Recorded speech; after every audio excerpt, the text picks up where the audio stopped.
अच्छा, अब यहाँ ये ना क्वेश्चन है जिसमें आपके सामने SPL है, दिख रहा है इससे।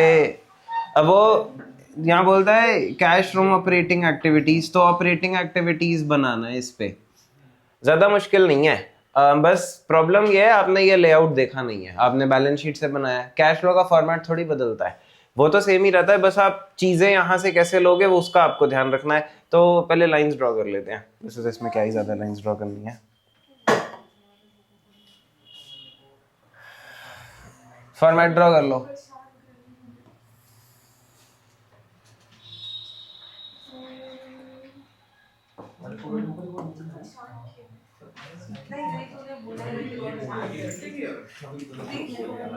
अब आप ये क्वेश्चन देखो, क्वेश्चन देखो इसमें। अब कैश फ्लो में बताओ सबसे पहले क्या लिखते हैं? और पूरा बोलो। तो जो P&L में लास्ट लाइन होगी ना वो हमेशा वही होगी, जो P&L के लास्ट में होगा वो वही होगा 180। और अगर आप देखोगे आप नेट, आप आफ्टर टैक्स से कहाँ जाते हो? वो भी इसमें दिया होता है, ये देखो ये खुद ही दिया है। अब आपके पास दो में से एक चॉइस है, या तो आप आफ्टर टैक्स से स्टार्ट करो, इसको वापस ऐड करो और बिफोर पे आ जाओ, या आप ये क्वेश्चन यहां से भी शुरू कर सकते हो। पर अभी क्योंकि हम पूरा कर रहे हैं तो एक बार पूरा यहां से स्टार्ट करेंगे। डर्ट होता है डिविडेंड, इंटरिम डिविडेंड, फिर transfer to reserve, provision for tax, और फिर एक्स्ट्रा ऑर्डिनरी आइटम्स भी हैं। यहां पर एक ही चीज है टैक्स, तो हम उसी को लेके चलेंगे, ठीक है। उसमें से तो 180 और 64। इसको मैं पूरा नहीं लिख रहा। Net profit after tax 180 add provision for tax made। ये कौन सा केस है? प्रोविजन फॉर टैक्स वाला वीडियो याद है? प्रोविजन फॉर टैक्स का कोई भी ऊपर बैलेंस शीट में नहीं होता, बट नीचे एडजस्टमेंट में गिवन होता है। अरे हाँ, तो इस केस में क्या होता है, ये वाला टैक्स यही मेड है, और अगर P&L से टैक्स ले रहे हो तो यही मेड है और यही पेड है, ठीक है। तो अभी यहाँ पे भी लिखेंगे और फिर लास्ट में इसे लेस भी कर देंगे 64।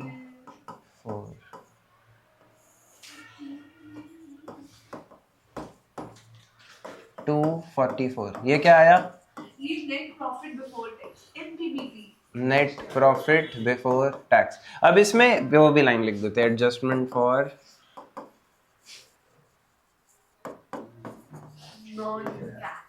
Non cash and non operating. अब इसमें क्या आता है बताओ?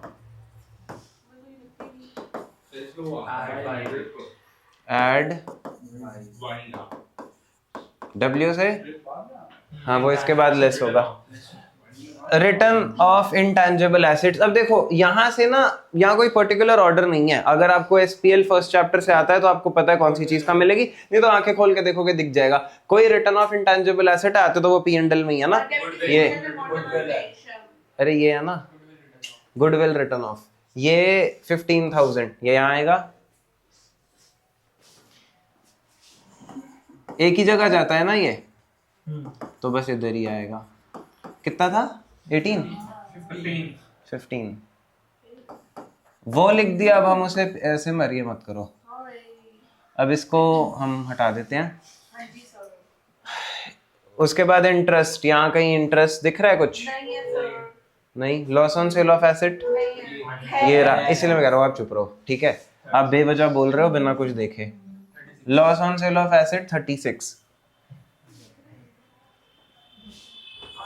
Loss on sale of asset 36। Depreciation,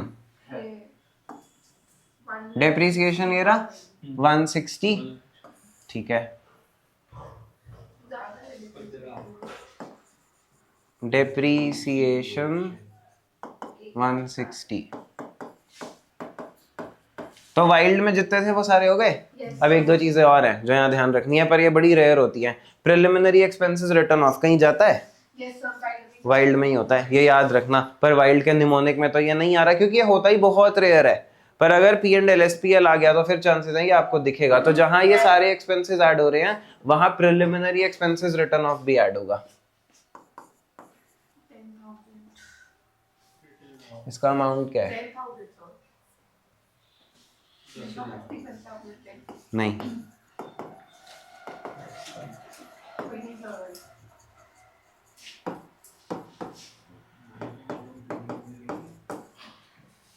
ये भी चला गया। अब ऑफिस एक्सपेंस, सेलिंग एक्सपेंस कई कैश फ्लो में आज तक देखे हैं, इनका कोई काम नहीं होता, ठीक है, इनको छोड़ो। और वैसे भी ये तो ऑपरेटिंग एक्सपेंसेस ही होते हैं, तो इसलिए बेचने का खर्चा कुछ भी हो सकता है। अब ना तो चेंज इन इन्वेंट्री का कोई काम है, ना परचेज ऑफ स्टॉक का कोई काम है, पर अगर आप अदर इनकम पे आओ, dividend received, profit on sale of plant, ये इसमें कहीं आते हैं। लेस करते हैं हम जब ड्रिप, तो ये दोनों उसमें आते हैं।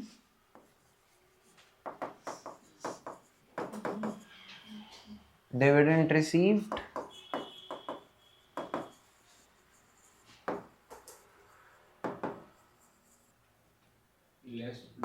सर हाँ जी, जैसे हम ये ऐड बाय को लेस ड्रिप लिखते हैं, कोई दिक्कत तो नहीं होगी? नहीं, बहुत बार बोल दिया ये नहीं लिखना।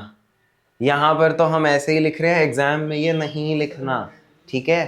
टैटू कराओ अपने ऊपर कहीं अच्छी जगह जहाँ याद रहे। कितनी बार बताया है ये चीज।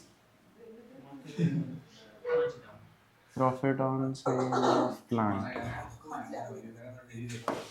ये सिर्फ याद रखने के लिए, इसको वहां लिख थोड़ी दोगे 5,000 और 4,000।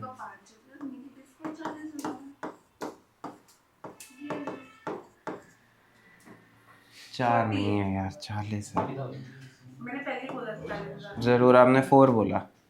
मैंने 40,000 बोला.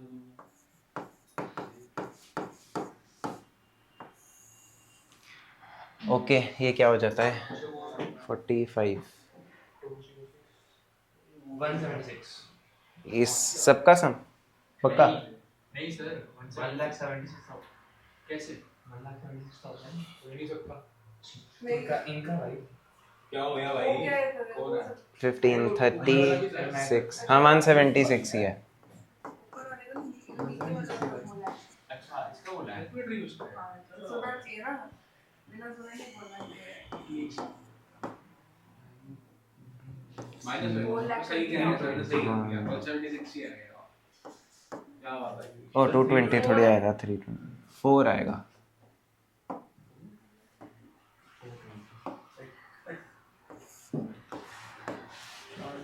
इसको क्या लिखते हैं?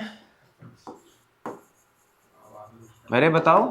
Operating profit before working capital. तब तक तो मैं वैसे लिख ही चुका था। नहीं सर, हमने बोला है पहले. हाँ, आपने ऑपरेटिंग एक्सपेंस, ऑपरेटिंग पता नहीं ऑपरेटिंग कितनी। कैपिटल बोला था. ओके, फिर आयुष ने बोला था, मैंने नहीं बोला. ठीक है। इसके बाद क्या करते हैं?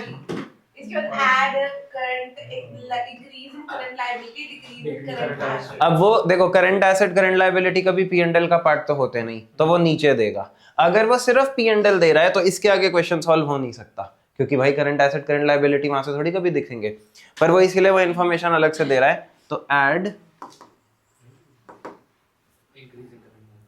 Increase in current liability, decrease in current asset. तो ऐसे करंट लायबिलिटीज देखो जो इंक्रीज हो रही हैं। Trade payable 28, increase in trade payable. Expenses outstanding. बढ़ रही है क्या?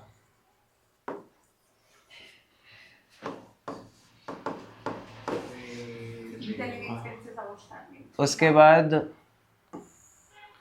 Selling expense, office expense outstanding 5 से 0, 22 से 25, सेलिंग एक्सपेंस 3,000। हाँ, पहले मैं लायबिलिटी लिख देता हूँ, फिर वो लिख दूंगा सेलिंग एक्सपेंस आउटस्टैंडिंग।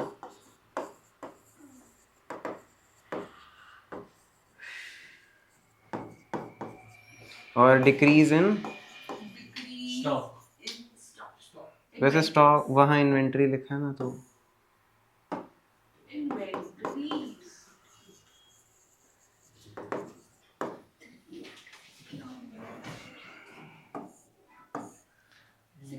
16। बाकी दोनों लेस होंगे। हाँ जी. इंक्रीज इन ट्रेड रिसीवेबल्स और decrease in office expenses. Decrease in current liability, increase in current asset. तो decrease in office expense outstanding 5,000. Increase in PR.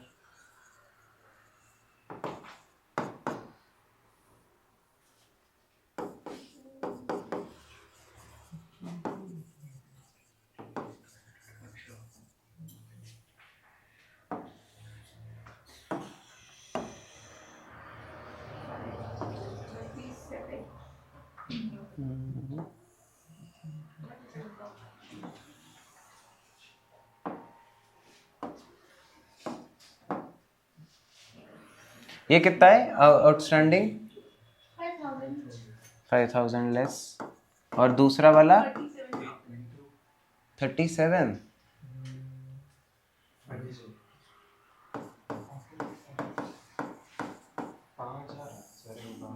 सम 5,000।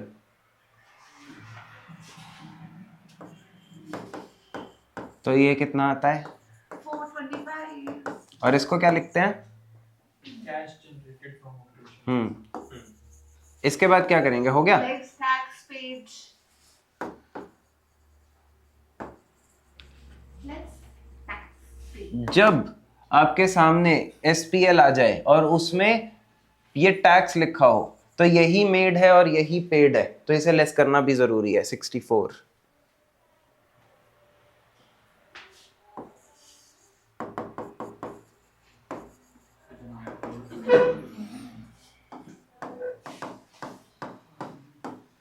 ऊपर में ऐड करा देना इसको।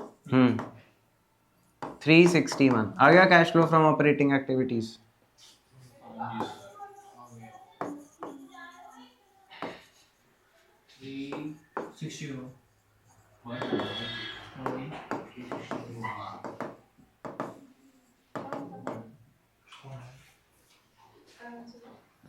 ठीक है, समझ आ गया? ओके तो ये बड़ा क्वेश्चन था, अगला वाला तो छोटा सा है। किसी को कोई डाउट है तो पूछ सकते हो। वैसे देख रहे हो कुछ अलग नहीं है, आपको वो प्रोसीजर फॉलो करते जाना है। जब आप कोई एक्स्ट्रा क्वेश्चन करोगे तो आप एक दो नई चीजें सीख जाओगे। वो कभी कभी आती हैं, जैसे कि प्रिलिमिनरी एक्सपेंसेस, अगर वो आए तो वो इधर लिखना है।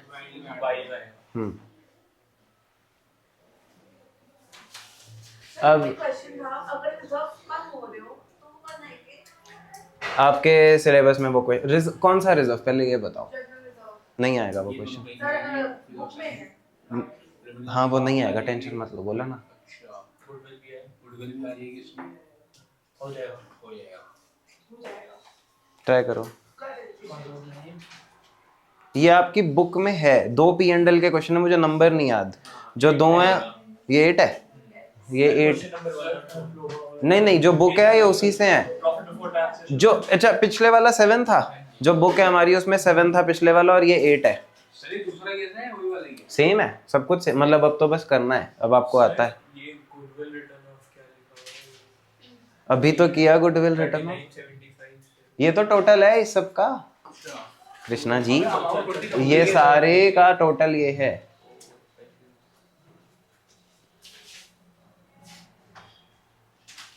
Income tax profit for the year. चल भाई बिफोर टैक्स से कर लो आप, मतलब बिफोर टैक्स से स्टार्ट कर लो। आफ्टर कितना एडजस्टमेंट है? आफ्टर के बाद एक ही तो है टैक्स, क्या फर्क पड़ता है?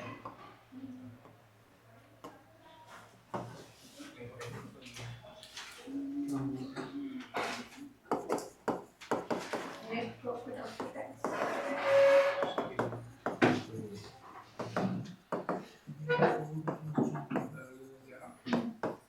क्या क्वेश्चन है ना? आपके पास बुक है तो खोल लो ना क्वेश्चन 8। यही तो क्वेश्चन था मेरा। 2,25,000 और 225।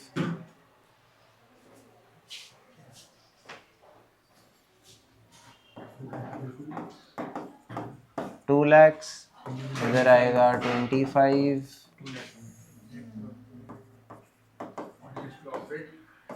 225। इसके बाद एडजस्टमेंट फॉर, देखो ये जो लाइन है ना, ये आपको लिखनी है। मैं भूल जाती हूँ कैश तो में पर याद रखना पड़ेगा ना। ठीक है तो सुबह टेस्ट है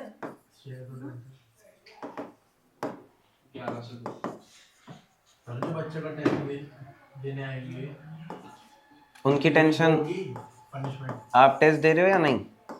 हाँ तो आप बाकियों की टेंशन मत लो। पनिशमेंट तो उसको कहते हैं रिवॉर्ड है। हाँ, अभी इसमें बताओ क्या है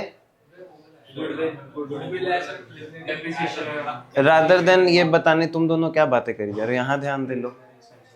ये गुडविल ये भी आएगा, डेप्रिसिएशन ये रहा, लॉस तो कुछ नहीं है और ना ड्रिप में कुछ होता तो यहाँ वो अदर इनकम में दिखता। बस 3 चीजें हैं। कुछ नहीं आता ये, नहीं आता। Increase decrease in current assets में अपने आप एडजस्ट हो जाता है।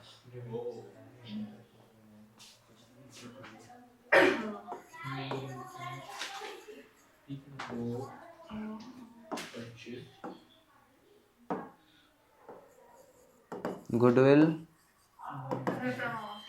रिटर्न ऑफ, एक फिर है डेप्रिसिएशन और है क्या प्रिलिमिनरी एक्सपेंसेस, रिटर्न ऑफ। चलो होमवर्क भी आ गया। गुडविल रिटर्न ऑफ कितना अमाउंट है? 20 फिर डेप्रिसिएशन 44 और प्रिलिमिनरी एक्सपेंसेस 8। लेस करने के लिए कुछ नहीं है। कैसे पता हमें? क्योंकि वो इनकम होती है सारी। अब इनकम वो तो सिर्फ सेल है, अदर इनकम है ही नहीं, तो बस इसी का टोटल आ जाएगा 72 और 2 लाख 2 लाख। इसको क्या लिखना है? Operating for working capital changes operating profit before working capital. अब क्या करना है?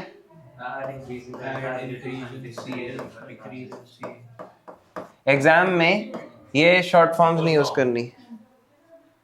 क्या हुआ? है ही नहीं कुछ अभी तो बोला। इनकम होती तो होता ना।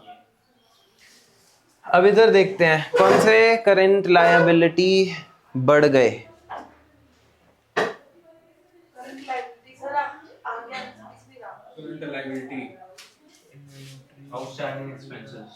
आउटस्टैंडिंग एक्सपेंसेस, ट्रेड पेबल कम हुआ है कि वो 12 है वो 13 है, और आउटस्टैंडिंग एक्सपेंस 600 से बढ़ा। अभी पहले ये इंक्रीज इन आउटस्टैंडिंग एक्सपेंसेस 600, और कौन से करंट एसेट्स कम हो गए? कोई भी नहीं हुआ कोई भी कम नहीं हुआ। ओके तो फिर बाकी सब तो लेस हो जाएगा।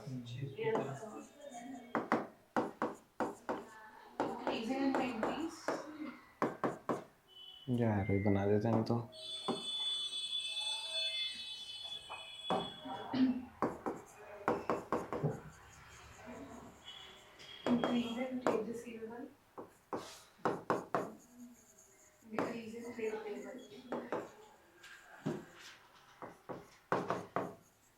एक और है ना,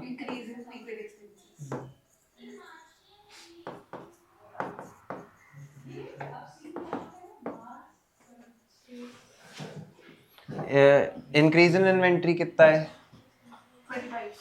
25। फिर इंक्रीज इन ट्रेड रिसीवेबल 6000। 16 कैसे? 98 से 104। 8000 114 नहीं है, 104 है, और 1500।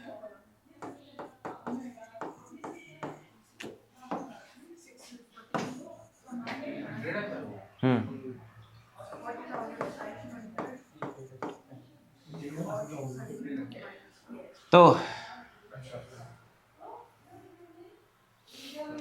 14 39 39,900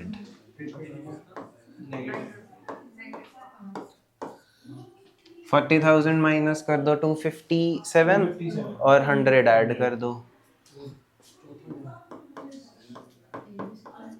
गलत आया वो टैक्स का नहीं है। अभी तो टैक्स रहता है cash generated from operations less tax paid 25,000 कितना था टैक्स पेड 25।